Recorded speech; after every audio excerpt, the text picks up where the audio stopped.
इस कार्यक्रम के पुण्यार्चक हैं गुणायतन परिवार।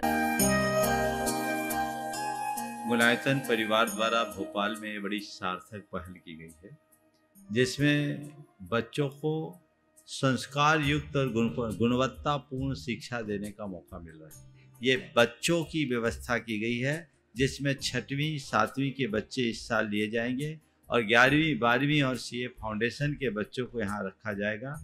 ये मेधावी छात्रों को प्रावीण्य के आधार पर उसे प्रविष्टि मिलेगी। पूरे देश भर से प्रविष्टियाँ आएगी। प्रत्येक कक्षा में मात्र 30-30 बच्चों का ही चयन होगा और चयनित बच्चे वे होंगे जो अपनी प्रतिभा के बल पर चुने जाएंगे और उनको एक प्रकार की स्कॉलरशिप दी जाएगी। ये छात्रवृत्ति के तहत पढ़ेंगे। गुणायतन के समाज कल्याण की दिशा में एक बहुत अच्छी पहल है और ये सार्थक पहल है। इसकी शुरुआत भोपाल से हो रही है। ये भोपाल वालों के लिए बहुत गौरव का विषय है। इसके लिए गुणायतन के साथ विद्यासागर इंस्टीट्यूट और सेज और एपीटी, इन तीनों को भी मैं बहुत बहुत आशीर्वाद देता हूँ।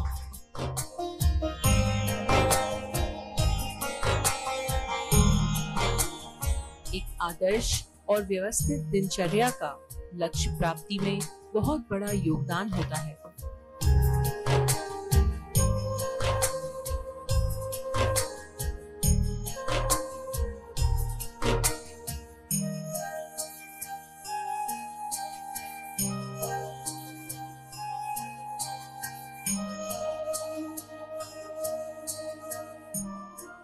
जिस लक्ष्य को लेकर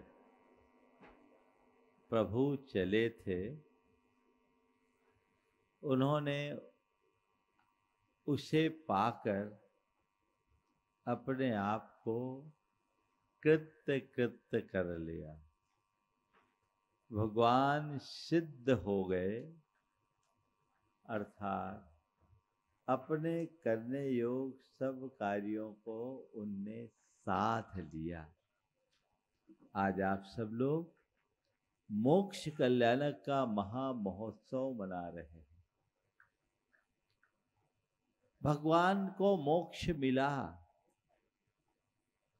और आज शाम को आपको भी मुक्ति मिल जाएगी, है ना? हमें ये विचार करना है कि हमें क्या मिला। भगवान के इस मोक्ष कल्याणक के महा महोत्सव में हम सम्मिलित हो रहे हैं। पूरे पंच कल्याणक को हमने बहुत निकटता से देखा, जाना, समझा है, पर स्वीकारा क्या? इससे हमने आत्मसात क्या किया? बोलो। भगवान को मोक्ष मिला, ईमानदारी से बोले, तुम बोलो तुम्हें मोक्ष चाहिए? हाँ बोलो। हाँ, झूठी बात है। अभी कोई तैयारी नहीं है मोक्ष की, किसी की भी। बोलो, सही बोल रहा हूं? तो काय बोल रहे हो? बोला महाराज चाहने तो, पर अबे नहीं। अभी तो और चीजें हैं। ध्यान रखने की बात केवल इतनी है, मोक्ष की उपलब्धि चाहने से नहीं होती। भगवान ने मोक्ष पाया इसलिए नहीं कि उन्हें मोक्ष को चाहा। भगवान ने मोक्ष पाया तब जब अपनी चाह को मिटाया। चाह को मिटाओ। जब तक हमारे मन में चाह बनी रहेगी, राह नहीं मिलेगी। 4 बातें आज के संदर्भ में आप सबसे मैं कहूंगा। चाह, आह, दाह और राह। हम आप सबके मन में चाह है ना? क्या चाह है महाराज? अभी तो एक ही चाह थी कि कैसी पंच कल्याणक अच्छे से हो जाए और आप पधार जाओ। फिर किसी के मन में चाह थी कि हम कोई पात्र बन जाए। फिर कोई चाह थी कि हमें मौका मिल जाए, है ना? ये चाह चाहे शुभ हो या अशुभ, मन में, मनुष्य के मन में अनेक प्रकार की चाह निरंतर उत्पन्न होते होती है। और एक सबसे बड़ी विडंबना ये है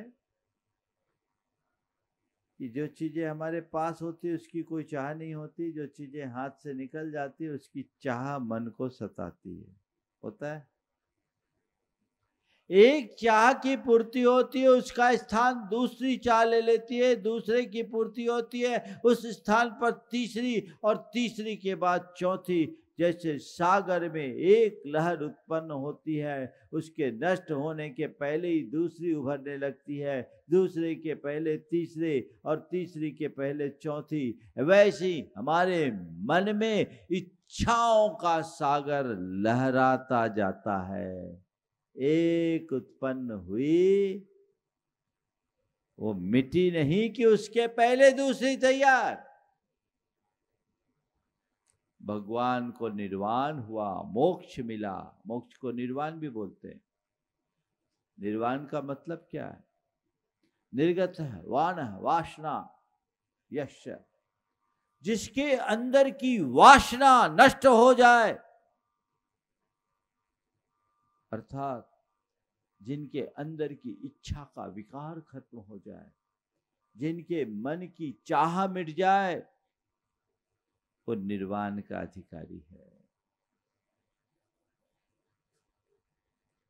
अनेक प्रकार की चाहते मन में उत्पन्न होते रहती है, और चाह दाह उत्पन्न करती कि नहीं करती? करती है। जितनी चाह उतनी दाह, और जब दाह होगी तो मुंह से निकलेगी आ। यही हो रही है ना। आज हर प्राणी अपने अंतरंग में होने वाली चाह जन दाह से झुलस कर आह कर रहा है। सबके मन में व्याकुलता है, सब अंदर से दुखी हैं। भगवान ने बता दिया कि बेटा राह ये है। क्या राह है? जो भगवान ने राह बताई वो राह पकड़ो और आगे बढ़ो। मन की चाह मिटाना है, सही राह को पकड़ना है। एक बार एक भाई ने बोला, महाराज जी आज तो मोक्ष है, आज मोक्ष है क्या? मैंने कहा नहीं है। तो आप मुनि काहे को बने? मैंने कहा किसने कहा मैं मोक्ष के लिए मुनि बना? महाराज जी आपको मोक्ष नहीं चाहिए? बोले मैं मोक्ष के लिए मुनि नहीं बना। आप मोक्ष पाने के लिए मुनि नहीं बने? बोले नहीं। मोक्ष पाने के लिए मुनि नहीं बने तो किस लिए मुनि बने? मैंने कहा मैं मोक्ष पाने के लिए मुनि नहीं बना, मोक्ष मार्ग के लिए मुनि बना। मोक्ष मार्ग पर आज चलेंगे तो कल मुक्ति पक्के तौर पर मिलेगी। और जिसको भी मोक्ष मिला है इसी राह से मिला है। हमने राह पकड़ी है और आपसे भी उसी राह पर चलने की प्रेरणा देना चाहता हूं। मोक्ष की बात, मोक्ष हमारा ध्येय है, मालूम है आज मोक्ष मिलना नहीं और आज तुम्हारी कोई तैयारी भी नहीं है। और मोक्ष मार्ग के लिए तो तैयार होना चाहिए। बोलो राह पर चलने को तैयार हो कि नहीं? हा? मोक्ष मार्ग पर चलने के लिए अपनी तैयारी कीजिए। मोक्ष मार्ग पर चलने के लिए उत्साहित होइए। पंच कल्याणक महामहोत्सव की संपन्नता का यदि कोई चिरस्थायी लाभ लेना चाहते हो तो एक ही लाभ है, मोक्ष मार्ग पर दृढ़ श्रद्धानी बनकर आगे बढ़ने का संकल्प। आगे बढ़ो भूमिका के अनुसार, शक्ति और परिस्थिति के अनुसार। मोक्ष मार्ग में जितना चल सको चलने का प्रयास करो। ये लक्ष्य साधना चाहिए। जीवन का कोई भरोसा नहीं। हमने अपना अनंत जीवन विषय कषाय और मोह मिथ्यात्व में खपा दिया। अज्ञान दिशा में अनंत जन्म खोए। कभी लगता है कि मैंने अपने कितने जन्म गंवाए। आप लोग बोलते हो ना, यूं ही आता रहा यूं ही जाता रहा, लाख चक्कर 84 के खाता रहा, यूं ही आवागमन के उलट फेर में व्यर्थ हीरा जन्म तू गंवाता रहा। कितने भाव बीत गए, कभी विचार किया? इन संकल्प विकल्पों में कितने भाव बीते, इसका कोई लेखा जोखा, इसका कोई हिसाब किताब कभी विचार किया? इसके बारे में कभी सोचा समझा? संत कहते हैं जागो, अपनी चेतना को जगाने का प्रयत्न करो, अपने हृदय में मोक्ष मार्ग के प्रति अनुराग जगाओ। लेकिन मोक्ष मार्ग के प्रति अनुराग कब जगेगा? जब तुम्हें संसार दुख प्रद लगेगा। जिसको अग्नि की आंच सुहा रही हो, वो भला उससे दूर क्यों होगा? जिसे अग्नि में झुलसन होगी, वो उसे पल में छोड़ेगा, है ना? तुम्हें लगना चाहिए, संसार के ताप का एहसास होना चाहिए। मोक्ष चाहिए या नहीं चाहिए मैं तुमसे नहीं पूछना चाहता, पर मैं ये जरूर पूछना चाहता हूं, तुम्हें संसार रुचता है या संसार से हटने की चाह आती है? बोलो। जो संसार में ही रचा पचा है, सांसारिकता में ही रचा पचा है, उसके लिए मुक्ति की बात करना व्यर्थ है। बोलो।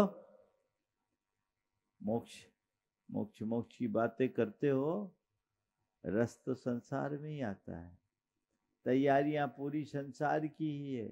तुमने अपने जीवन में बहुत सारी योजनाएं बनाई होंगी और उनका क्रियान्वयन भी कर रहे होंगे, लेकिन ये सारी योजनाओं की एक बार समीक्षा करके देखो, ये सारी योजनाएं सांसारिक है या पारमार्थिक? बोलो। तो सांसारिक योजनाओं में उलझोगे तो संसार ही बढ़ाओगे, संसार सिमटेगा कैसे? अगर अपने दुखों का अंत करना चाहते हो तो पहले अपने दुखों को समझने की कोशिश तो करो। मेरे जीवन में दुख है, ये मानने को राजी हो या नहीं? बोलो। मन राजी है? पूछो। कहने को हर आदमी, उससे पूछो क्यों भाई कैसे हो? अरे बढ़िया है, सब बढ़िया है। फिर धीरे से उतरो, फिर धीरे धीरे अंदर की परतें खुलती है, फिर अपना अपना दुखड़ा रोना शुरू कर देते हैं। शुरू कर दिए, ऐसा है वैसा है ऐसा है ये। पर उससे बोलो भैया ये चीजें हैं तो इसको थोड़ा बदल दो। अरे भैया वो ही तो नहीं होता है ना। ये धारणा जब तक परिवर्तित नहीं होती, तब तक सच्चे अर्थों में जीवन सुखी नहीं हो सकता। पंचकल्याणक प्रतिष्ठा महोत्सव के समापन के इस पावन अवसर पर एक लक्ष्य बनाए, एक ध्येय बनाए, एक दिशा और दृष्टि जगाए कि मुझे अब मोक्ष मार्ग पर चलना है। बातें करने से नहीं पहुंचोगे, चलने से पहुंचोगे। एक कदम ही सही, एक एक कदम चलते चलते भी हम हजारों मील चल सकते हैं, और हजारों मील की बातें करने वाले एक कदम भी नहीं चल पाते। और उस एक कदम के पहले की भी बात मैं कह रहा हूं, आज कम से कम अपनी दृष्टि मोड़ लो। अभी तक मेरी दृष्टि सांसारिक थी, आज से मैं अपनी दृष्टि को परमार्थ से जुड़ूंगा। अभी मैं मोह मार्ग में चलता था, अब मैं मोक्ष मार्ग का श्रद्धानी बनूंगा। अगर इतना भी हृदय में बैठ जाए तो समझना तुम्हारी भवितव्यता उज्जवल हो रही है। ये निकट भव्य जीव की पहचान मानी जा सकती है, जिनका मोक्ष में, मोक्ष मार्ग में और मोक्ष मार्गियों के प्रति अनुराग हो। समझना उसका भवितव्य अच्छा होने जा रहा है। ये अनुराग जगाओ, अपनी दृष्टि बदलो, फिर कदम दर कदम चलने की कोशिश करो।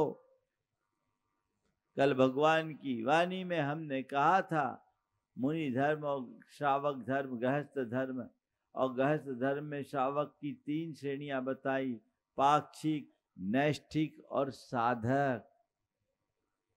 पाक्षिक नर्सरी है मोक्ष मार्ग की, कम से कम इसमें तो दाखिल हो जाओ। कम से कम पाक्षिक श्रावक बनने की योग्यता तो अपने अंतरंग में जगाइए। बातें बड़ी बड़ी पर मैदान साफ। कहां हैं हम, कितने पीछे हैं? सब लोग कहीं आत्ममुग्धता में तो नहीं जी रहे हो कि मैंने व्रत उपवास कर लिया, मैंने थोड़ा बहुत दान पुण्य कर लिया, पूजा पाठ कर दिया, धार्मिक अनुष्ठान कर दिए, गुरुओं की भक्ति कर दी, मेरा जीवन तर गया। इतने मात से तरेगा नहीं। तुमने अभी रास्ता देखा है, चलना कहाँ शुरू किया है? एक कदम भी नहीं चले, बस बोल रहे हो कि हमें जाना है, हमें वहां जाना, हमें वहां जाना। बैठे बैठे थोड़ी पहुंचोगे। जब तक तुम्हें रास्ते का पता नहीं था, तब तक तुमने चलना शुरू नहीं किया तो कोई बात नहीं। अब रास्ता पता लग जाने के बाद भी तुम अगर न चलो तो फिर तुमसे बड़ा अभागा और कौन होगा? बोलो। आज आप लोग प्रण लो, हम पाक्षिक श्रावक बनेंगे। और पाक्षिक श्रावक बनने की दृढ़ता मन में जगाइए। पाक्षिक श्रावक के लिए क्या करना? देव शास्त्र गुरु के प्रति हृदय में भक्ति जगाइए, श्रद्धालु बनिए, और कुलाचार का दृढ़ता से पालन करें। पाक्षिक श्रावक का मतलब क्या? जो जिनेंद्र भगवान के पक्ष को ग्रहण करते हुए कुलाचार का पालन करता है, वो पाक्षिक है। कुलाचार जानते हो कुलाचार क्या होता है? जैन कुल में जो परंपरागत आचरण है उसका पालन करना कुलाचार का पालन है। तुम्हारी पहचान है तुम्हारा कुलाचार।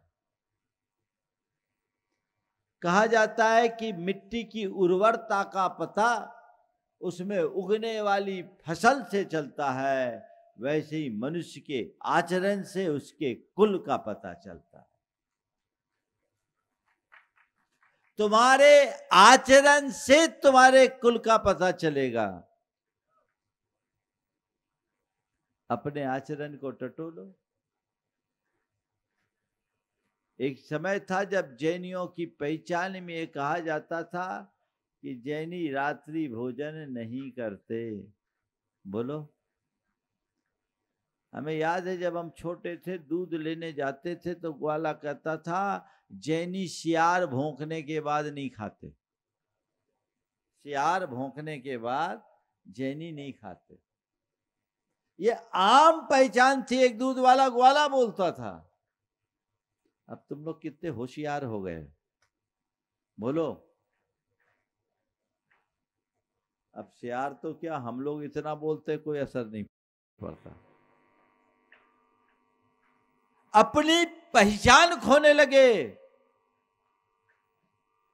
अपने मन में दृढ़ता जगाओ, प्रतिबद्धता लाओ। मैं रात्रि भोजन नहीं करूंगा। जो लोग रात्रि भोजन छोड़ देते हैं और फलाहार लेते हैं, वे भी पाक्षिक श्रावक की श्रेणी में नहीं आते। पाक्षिक श्रेणी में केवल औषधि और जल लो, तब तुम पाक्षिक कहलाओगे। तुम लोग फलाहार करते हो, फलाहार भी फुल आहार हो जाता है। बोलो, होता है कि नहीं होता? हाँ, उससे भी ज्यादा ओवर ईटिंग होती है, उसमें ओवर डाइट होता है, और सब चीजें नुकसानदेह। तुम्हारे कोलेस्ट्रॉल क्यों बढ़ते हैं? उसका कारण यही। एक बार एक बच्चे ने मुझसे पूछा, बोला महाराज जी, रोटी खाने में पाप, रात में रोटी खाने में पाप लगता है? बोले हाँ लगता है। बोले क्यों लगता है? बोले उसमें हिंसा होती है। हिंसा कैसे होती है महाराज? हमने कहा देखो, सूर्य की किरणों में प्राशुकता होती है, इसलिए सूक्ष्म जीव उत्पन्न नहीं होते। दिन में मच्छर काटते? बोले नहीं। बोले रात में? बोले काटते हैं। बोले क्यों काटते हैं? बोले इसलिए काटते बेटा कि सूर्य में इंफ्रारेड किरणें होती है जो प्राशुकता को उत्पन्न करती है। सूर्यास्त होने के बाद वो किरणें नहीं रहती तो सूक्ष्म जीव उत्पन्न हो जाते हैं, और जो इधर उधर छिपे होते वो निकल जाते हैं। तुम खाओगे तो तुम्हारे भोजन में उसके सम्मिलित होने की संभावना है, तो तुम हिंसा के भागीदार होगे, इसलिए उससे बचो। उस बच्चे ने बड़ी मासूमियत से कहा, महाराज रोटी खाने में हिंसा होती है, कलाकंद खाने में नहीं होता। बोलो, क्या क्या सूटते हो? अभी तो गजक कुट रही होगी सबकी। हाँ,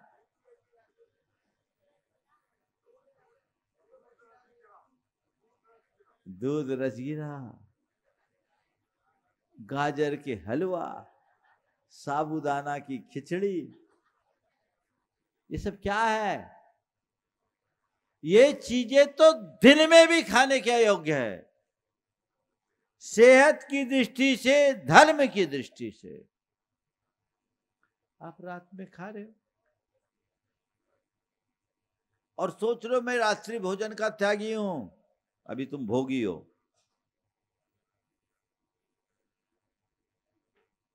मैंने अपने जीवन में, मेरा ये सौभाग्य है कि अपने हाथ का पहला ग्रास परम पूज्य गुरुदेव के कर कमलों में दिया। सबसे पहले मुनि महाराज को पड़गाया तो आचार्य गुरुदेव को आहार दिया तो उनको दिया। उससे पहले मैं मुनियों से दूर था। लोगों ने मेरे हाथ में जग थमा दिया। उस समय मुझे कुछ नहीं आता था। लोगों ने बोला बोलो शुद्धि, तो मैंने बोला शुद्धि। आप लोग हमसे ज्यादा ज्ञानी हैं। हमें शुद्धि बोलने के लिए बोला, मैंने बोला शुद्धि। फिर किसी ने कहा नहीं, मन शुद्धि, वचन शुद्धि, काय शुद्धि, आहार जल शुद्ध, मैंने दोहरा दिया। हमसे किसी ने बोला रात्रि भोजन का कुछ समय के लिए त्याग कर दो। मैंने गुरुदेव को देखा, मन में प्रेरणा जगी और मैंने कहा खाना तो जीवन भर, छोड़ना तो जीवन भर, रात्रि भोजन का जीवन भर को त्याग। उस समय इधर आने का कोई विचार नहीं था, लेकिन कोई सूक्ष्म संस्कार अंदर से प्रेरित कर रहे होंगे। मैंने रात्रि भोजन छोड़ दिया। लेकिन हम लोग जहाँ गुरुदेव का आहार होता था वहाँ शाम को भजन के लिए जाते थे, और भजन में जहाँ जाते थे वहाँ पेड़े वेड़े खाने मिलते थे। तो एक दिन मैंने गुरुदेव से पूछा, गुरुदेव रात्रि भोजन का त्याग करने के बाद ये पेड़ा खाने में दोष नहीं लगता? पेड़ा खा सकते हैं? गुरुजी ने जो बात कही वो मेरे हृदय में लग गई। उन्होंने कहा तुमने रात में भोजन छोड़ दिया और उसके बाद और चीजें खा ली, तो तुम्हारी आसक्ति कहाँ छूटी? और जब तक आसक्ति नहीं छूटी तो त्याग कैसा। वो बात मेरे हृदय में बैठ गई। मैंने उस दिन से रात्रि में पानी भी छोड़ दिया और वो संस्कार मुझे यहाँ लाके बिठा दिया है। मैं आप लोगों से पूछता हूं,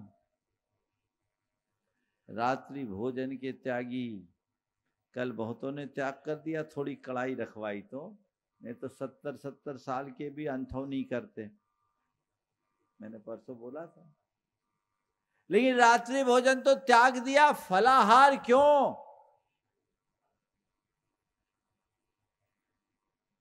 क्या छोड़ नहीं सकते? हमारे लिए तो आज विज्ञान बोलता है इंटरमीडिएट फास्टिंग की बात, ऑटोफेजी की बात, जो आपको ज्यादा हेल्दी बनाएगा, ज्यादा एनर्जेटिक होगा। सुदीर्घ और स्वस्थ जीवन जीना चाहते हो तो संयम अपनाओ। आप लोग तो दिन भर बकरी की भांति चढ़ते रहते हो। या तुम्हारा पेट है लेटर बॉक्स का डिब्बा नहीं कि उसमें अंतर्देशी भी डाल दो, पोस्ट कार्ड भी डाल दो, लिफाफा भी डाल दो। हिसाब से चलो। आज प्रतिज्ञा कीजिए आप लोग कि मैं कुलाचार के पालन के क्रम में रात्रि भोजन का त्याग करूंगा। मेरे घर में कोई रात्रि भोजन नहीं करेगा, फलाहार भी नहीं। बस एक छूट रहेगी, औषधि के रूप में जल ले लिया, कोई औषधि ले ली, दिन में खा लिए, और कदाचित दिन में नहीं खा पाओ, हम लोगों को याद कर लेना। जब तुम्हारे गुरु पूरा जीवन एक वक्त भोजन करके गुजार सकते हैं, तो तुम एक दिन 2 दिन अगर एक वक्त खाओ तो क्या प्राण निकल जाएंगे? बोलो, प्राण निकलेंगे। यही तो मौका है तुम्हारी दृढ़ता को प्रकट करने का। छोड़िए, मन मोड़िए। जो चीजें रात में खा रहे उसको दिन में खाइए ना। आपने अगर अच्छे से रात्रि भोजन त्याग दिया ना, तो आप महीने भर में अपना 2-4 किलो वजन घटा लोगे। मोटापा एक बड़ी बीमारी है। वजन कम कीजिए, हेल्दी रहिए, लॉन्ग लाइफ जी पाओगे, अपने शरीर का सुख भोग पाओगे। दृष्टि भर बदलने की देर है। मुझे कुलाचार का पालन करना है। अरे आजकल तो सब चलता है, सब चलता है कहकर तुमने धर्म को ही चलता कर दिया। चलेगा कैसे? मुझे अपने नियमों में दृढ़ता रखनी है। मैं जैन हूं, मुझे कहना ना पड़े, मुझे देखकर लोग समझ ले कि मैं जैन हूं। ये मोक्ष मार्ग की पहली शुरुआत है। आपके सुपरस्टार है अक्षय कुमार, आपने उनके बारे में सुना? उनकी खुद की वीडियो क्लिप पूरे देश में वायरल हुई 10 साल पहले से। कौन है वो? शाम 6 बजे के बाद जल भी ग्रहण नहीं करते। और उन्होंने कितना अच्छा तर्क दिया कि रात में हम जब सोते हैं तो हमारा पूरा शरीर रेस्ट पे रहता है, लेकिन खा के सोते हैं तो पूरे शरीर को रेस्ट मिलता, पेट को खटना पड़ता है। तो पेट को भी तो आराम चाहिए। असली इंजन तो वही, मशीन तो वही है। एक अक्षय कुमार जैसा high profile super star non Jain जो जन्मना था, जैन नहीं है, वो व्यक्ति भी जब इससे दूर रह सकता है, तो तुम तो जैनी हो, अपनी पहचान कहां खो रहे हो? बोलो, कर सकते हो? आज सुस्ता से रहे हो। आप लोगों को मजा नहीं आ रहा होगा। कहीं ऐसा तो नहीं लग रहा है कि महाराज तो आज पीछे से पड़ गए? हम तुम्हारे पीछे नहीं पड़ते। हम तो चाहते हैं जो तुम्हारे पीछे पड़ा है उससे तुम्हें दूर कर दें। तुम्हारे पीछे कोई नहीं पड़ा, तुम्हारे पीछे तुम्हारा पाप पड़ा है। हम उस पाप से तुम्हारा पिंड छुड़ाना चाहते हैं। उस पाप से पिंड छुड़ाओ, उस मोह मूर्छा से पिंड छुड़ाओ, तब आगे बढ़ पाओगे। आज संकल्प लो, रात्रि भोजन का मैं त्याग करूंगा, दृढ़ता से निभाऊंगा। और कदाचित व्याकुलता है, फलाहार ही करना है, तो रात में प्रोसेस चीजें नहीं खाएंगे। एक केला खा ले, 2 केला खा ले, एक सेब खा ले, 1 गिलास दूध पी ले, हो गया काम, पेट को आधार दे दिया। मुट्ठी भर ड्राई फ्रूट खा लिया, हो गया काम। इससे ज्यादा की क्या जरूरत है? ना खाओ तो ज्यादा अच्छा है। भूख से मरने वालों की संख्या नगण्य है, लेकिन खा पी कर मरने वालों से अस्पताल अटे पड़े। कम खाओ, बार बार भोजन करने से कोई फायदा नहीं। आप इसके प्रति जागरूक होइए। आजकल आप लोग खाते हो और दवाई भी खाते हो।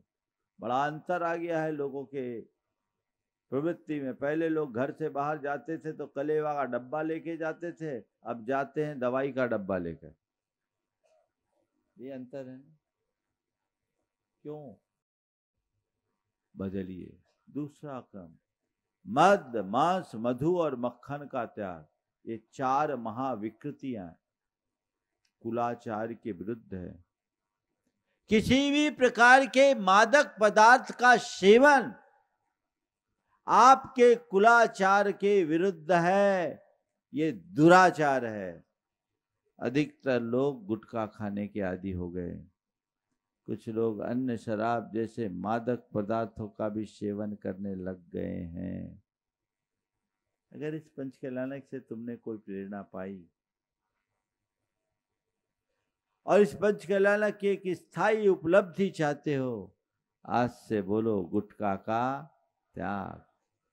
हर प्रकार के मादक वस्तुओं का त्याग। अभी हवन करोगे तो पहला कहना, रात्रि भोजनम निर्वपामीति स्वाहा, गुटखा निर्वामीति स्वाहा, तंबाकू निर्वामीति स्वाहा, सिगरेटम, मद्यम, मांसम, मधुम, और एक नई चीज आ गई है चलन में, वो है मक्खन, बटर। प्राय शादी विवाह समारोहों में आज मक्खन का प्रयोग आम होने लगा है। अंतर मुहूर्त के उपरांत नवनीत अभक्ष है, निकलने के बाद घी खाओ। ये पश्चिम के लोगों का अंधानुकरण है। मक्खन को महाविकृति के रूप में कहा है। उसमें एक अंतर मुहूर्त के बाद असंख्य त्रसजीव उत्पन्न हो जाते हैं, जो एक प्रकार से त्रसजीव का घातक होने के कारण मांस के समतुल्य है। बंद करो, घी खाओ ना। अपने घरों के और अपने समाज में कैटरिंग कराओ तो उसको बोलो मक्खन का प्रयोग हमें नहीं करना। आजकल यही करने लगे ना आप लोग, बटर। और ये बटर भी जितने आ रहे ना बाजार में, नकली ज्यादा, क्योंकि जितना डेयरी उत्पादों की खपत है उतना दूध ही नहीं है। 70% दूसरे तरीके के दूधों का प्रयोग हो रहा है। इनसे बचिए। तो ये आपके कुलाचार का अंग है। देव दर्शन करना, नमोकार की आराधना करना, ये तुम्हारे कुलाचार का अंग है। मंदिर तो बना लिए, 3 पहले से थे, चौथा 4 हो गए थे पहले से, 5वां है ना। 4 हो गए ना पहले, 3 पुराने और एक आपका शंभोनाथ, और अब हो गए शांतिनाथ। दर्शन करो, पंच परमेष्टि का आराधन करो। ये तुम्हारी कुलाचार की पहचान है। ये पहली नर्सरी है, नर्सरी। इसके बाद तुम्हारे अंदर धर्माचार का अंकुर फूट पाएगा। इसके लिए उद्यमशील बनिए, कुछ अच्छा करने का पुरुषार्थ कीजिए जो जीवन को बेहतर बना सके। आप लोग तैयार हो? बोलो कितने लोग हैं? पहले पात्रों में से मैं देखना चाहूंगा, हाथ उठाओ तो जो आज से रात्रि भोजन का पूरी तरह त्याग करने को तैयार है। हाथ उठाओ, उठाओ, देखें।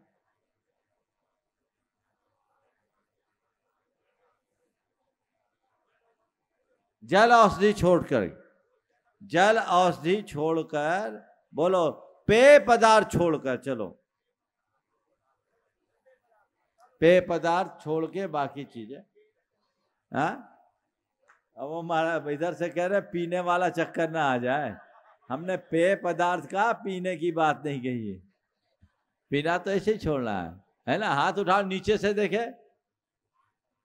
देखो मैं आप लोगों को बोलता हूं, जो लोग बीमारी का रोना रोते हैं, भोपाल का एक भाई जिसको मस्कुलर डिस्ट्रॉफी की बीमारी, दुनिया में उसका कहीं इलाज नहीं। 19 साल का वो युवक जयप्रकाश मड़वैया, 1995 की बात है, भोपाल में मेरे से बताया कि महाराज जी इसका कोई इलाज नहीं, मैं क्या करूं। मैंने उसे गुरुदेव के आशीर्वाद के लिए भेज दिया। गुरुदेव उस समय कुंडलपुर में थे। सुनो त्याग की महिमा और गुरु आशीर्वाद का फल। 1995 में गुरु चरणों में भेजा।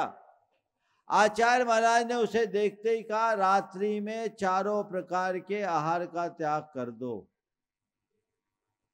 उस बच्चे ने, 19 साल का बच्चा था जो मस्कुलर डिस्ट्रॉफी से पीड़ित था, गुरुजी ने कहा रात्रि में चारों प्रकार के आहार का त्याग कर दो। उसने उस क्षण ही कर दिया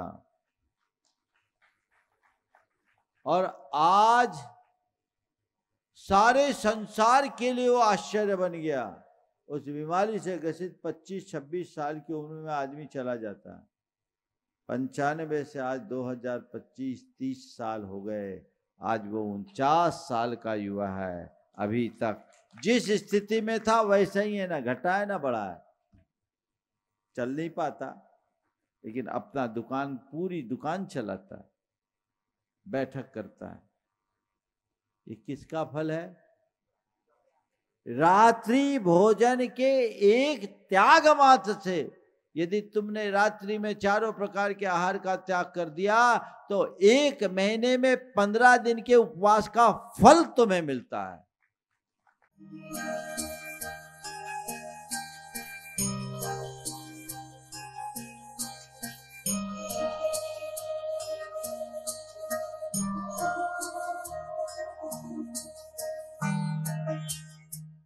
इस कार्यक्रम के पुण्यार्जक हैं गुणायतन परिवार। गुणायतन परिवार द्वारा भोपाल में बड़ी सार्थक पहल की गई है, जिसमें बच्चों को संस्कार युक्त और गुणवत्तापूर्ण शिक्षा देने का मौका मिल रहा है। ये बच्चों की व्यवस्था की गई है, जिसमें 6वीं 7वीं के बच्चे इस साल लिए जाएंगे और 11वीं 12वीं और CA फाउंडेशन के बच्चों को यहाँ रखा जाएगा। ये मेधावी छात्रों को प्रावीण्य के आधार पर उसे प्रविष्टि मिलेगी। पूरे देश भर से प्रविष्टि आएगी। प्रत्येक कक्षा में मात्र 30-30 बच्चों का ही चयन होगा और चयनित बच्चे वे होंगे जो अपनी प्रतिभा के बल पर चुने जाएंगे और उनको एक प्रकार की स्कॉलरशिप दी जाएगी। ये छात्रवृत्ति के तहत पढ़ेंगे। गुणायतन के समाज कल्याण की दिशा में एक बहुत अच्छी पहल है और ये सार्थक पहल है। इसकी शुरुआत भोपाल से हो रही है। ये भोपाल वालों के लिए बहुत गौरव का विषय है।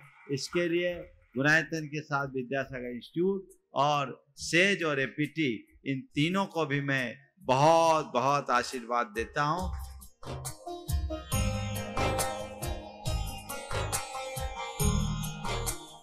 एक आदर्श और व्यवस्थित दिनचर्या का लक्ष्य प्राप्ति में बहुत बड़ा योगदान होता है।